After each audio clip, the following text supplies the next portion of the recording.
Hello दोस्तों, कैसे हैं सब। मैं हिमांशु स्वागत करता हूं आप सबका आपके अपने चैनल कॉमिक वर्ल्ड पर। तो चलिए दोस्तों, आज शुरू करते हैं तुलसी कॉमिक्स में तौसी सीरीज की अगली कॉमिक्स, इच्छाधारी सांप का इंतकाम। सर्प नगरी में अप्सरा नाम की नागिन अद्वितीय सुंदरी थी। नाग बाबा का बहादुर शिष्य तौसी और अप्सरा एक दूसरे को बेहद प्यार करते थे। किंतु राजा शेषनाग का उद्दंड पुत्र युवराज जब्बर तौसी से जलता था और हर कीमत पर अप्सरा को हासिल करना चाहता था। नागपंचमी के दिन सर्प नगरी की वार्षिक प्रतियोगिताओं में तौसी को नीचा दिखाने के प्रयत्न में असफल होने के कारण चिढ़कर जब्बर ने अपने पिता राजा शेषनाग को बंदी बना लिया और स्वयं राजा बन बैठा। उसने अप्सरा को भी कैद कर लिया। अप्सरा को जब्बर की तिलिस्मी कैद से छुड़ाने के लिए तौसी ने ज्वालामुखी के दहाने पर पूंछ के बल खड़े होकर भगवान शंकर की आराधना की। उसकी तपस्या से प्रसन्न भगवान ने उसे इच्छाधारी बनने का वरदान एवं अद्भुत रत्न प्रदान किया। तौसी अप्सरा को छुड़ाने के लिए तिलिस्म में प्रवेश तो कर गया, किंतु अप्सरा का दुखद परिणाम देख उसने प्रतिशोध से पागल हो सर्प नगरी में तबाही का कहर बर्पा कर दिया। जगह जगह आग लगा दी। तुलसी कॉमिक्स के प्रथम सेट में प्रकाशित कॉमिक्स इच्छाधारी सांप में यह कथा आपने पढ़ी। अब पढ़िए आगे की कहानी, इच्छाधारी सांप का इंतकाम। राजमहल में अचानक एक सैनिक ने आकर खबर दी। तौसी ने सर्प नगर में जगह जगह आग लगा दी। तभी दूसरे सैनिक ने खबर दी। चारों तरफ त्राही त्राही मची है महाराज। तौसी तौसी तौसी, हम तौसी को जान से मार डालेंगे। यह इतना आसान नहीं है महाराज। तो क्या हम चूड़ियां पहनकर बैठ जाएं? तौसी इच्छाधारी सांप बन चुका है। उसकी शक्ति अपार है। बकवास मत करो, उपाय बताओ। उपाय एक है। बको, जल्दी बको। तौसी दुनिया में या तो अपनी प्रेमिका अप्सरा से प्रेम करता है या फिर अपने बाबा की इज्जत करता है। बाबा ही वह व्यक्ति है जो तौसी के कहर को रोक सकता है। बाबा सिद्धांतवादी सांप है। वह मर जाएगा मगर हमारी बात नहीं मानेगा। जोश से नहीं, होश से काम लीजिए युवराज। बाबा आपके पिता महाराज शेषनाग की बात हरगिज नहीं टालेगा। होश में तुम होश में तुम नहीं हो सेनापति। क्यों? महाराज शेषनाग को हमने कैद कर रखा है। वह हमारे कहने पर बाबा को ऐसा करने के लिए रजामंद क्यों करेंगे? सर्प नगरी की प्रजा की खातिर, उनकी जान बचाने की खातिर। कह तो तुम ठीक रहे हो, लेकिन महाराज शेषनाग की बात बाबा टाल भी तो सकते हैं। महाराज शेषनाग नागों में सर्वश्रेष्ठ जाति के नाग हैं। जहां उनमें अपूर्व शक्तियां हैं, वहां समूची प्रजा उनकी न्याय प्रियता के कारण बेइंतहा इज्जत करती है। तुम्हारा मतलब पिताजी की आज्ञा को बाबा नहीं टाल सकते? नहीं टाल सकते। अगर एक बार बाबा हमारी मुट्ठी में आ जाएगा, तब हम तौसी को भी हमेशा के लिए ठिकाने लगा देंगे। छत पर मक्खी बनकर बैठा तौसी इस पूरी योजना को सुन रहा था। तुम्हारी ये योजना कामयाब नहीं होगी। उससे पहले मैं तुम दोनों को मार डालूंगा। और जब सेनापति अपने शयन कक्ष में पहुंचा तो मेरे पलंग पर नेवला। सेनापति के पलंग पर एक नेवला बैठा था। नेवला नहीं, तेरी मौत। कौन हो तुम? तौसी। तौसी तो उन हत्यारों में एक है जिन्होंने मेरी मासूम अप्सरा को मारा है। नहीं, मेरा कोई दोष नहीं। अब तुझे कोई नहीं बचा सकता। सेनापति नागदूत धारण करके भागा। नहीं, मैं मरना नहीं चाहता। मेरी अप्सरा भी मरना नहीं चाहती थी, मगर तुम जालिमों ने उसे मार डाला। मुझे माफ कर दो तौसी। कभी नहीं। नेवले रूपी तौसी ने लहूलुहान सांप के टुकड़े टुकड़े कर दिए। फिर तौसी ने अपने वास्तविक रूप में आकर ठहाका लगाया। एक कमीने को मार डाला मैंने। देखो अप्सरा, मेरी प्यारी अप्सरा, मैं जानता हूं तुम्हारी आत्मा मेरे इर्द गिर्द ही घूम रही है। तुम्हें कुछ तो सुकून पहुंचा होगा अप्सरा।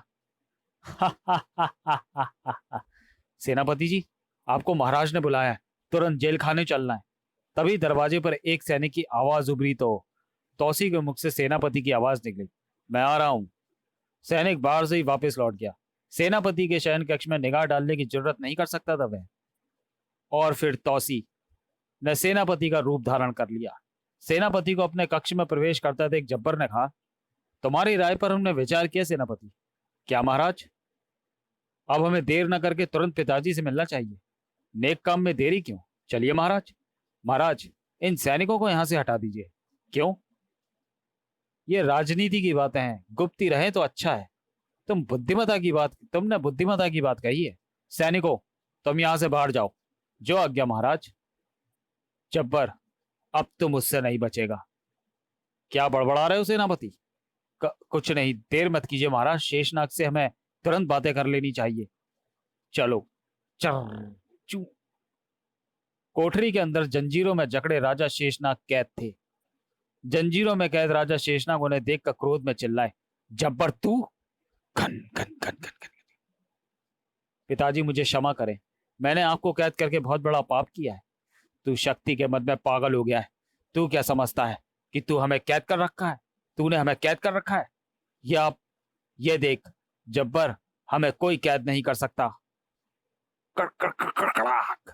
राजा शेषनाग की जंजीरें टूट कर नीचे गिर गई। जब्बर के साथ तौसी भी यह देखकर हतप्रभ सा रह गया। आप? तू आश्चर्य में रह गया जब्बर। महाराज शेषनाग नागों में सर्वश्रेष्ठ नाग है, जिसकी असीमित ताकत का तुझे ज्ञान नहीं। फिर आप कैदी कैसे बन गए पिताजी? अपने पापों को धोने के लिए जानबूझकर कैदी बने हम। पाप? कैसे पाप पिताजी? ये पाप जो हमने तुम जैसे शैतान को पैदा करके किए हैं।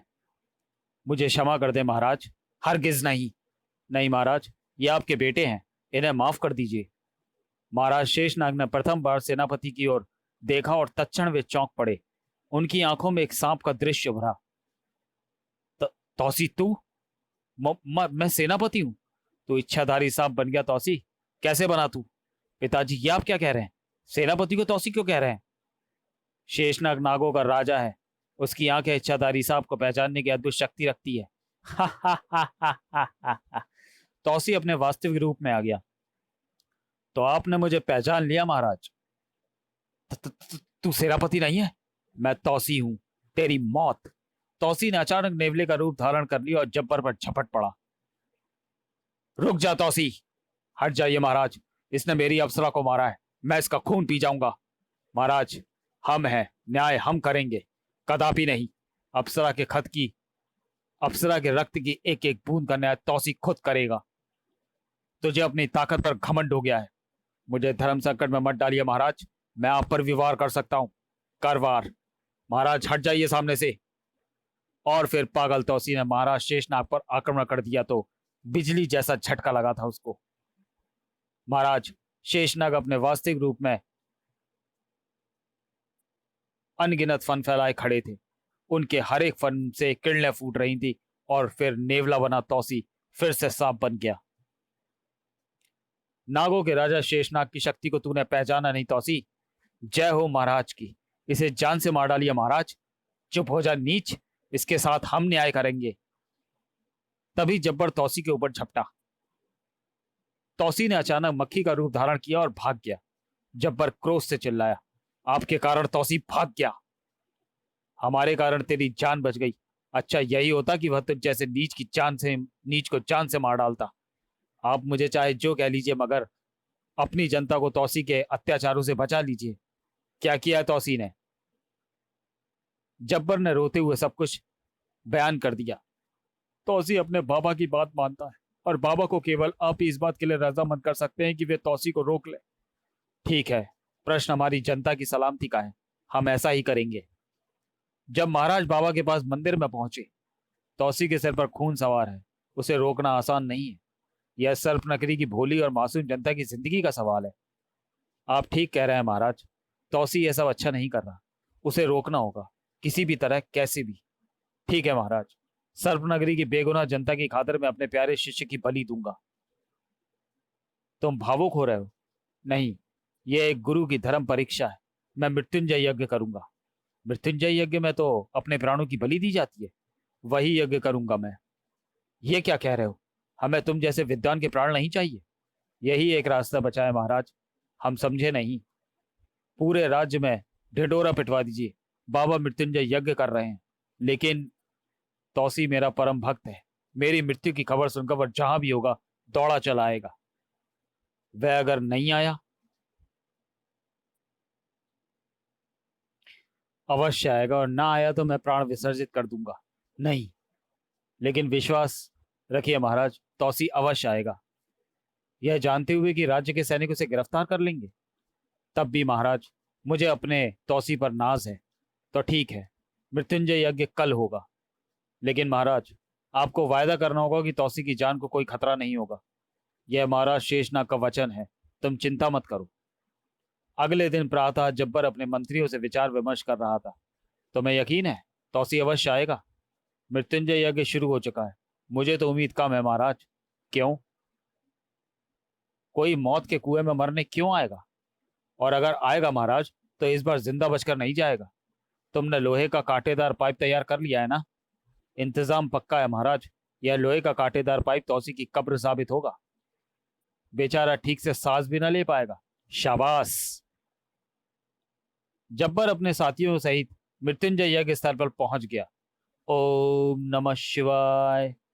तो चलिए दोस्तों, वीडियो को यहीं समाप्त करते हैं और मिलते हैं तुलसी कॉमिक्स में तौसी सीरीज की कॉमिक इच्छाधारी सांप का इंतकाम के दूसरे और अंतिम भाग में अगले वीडियो में।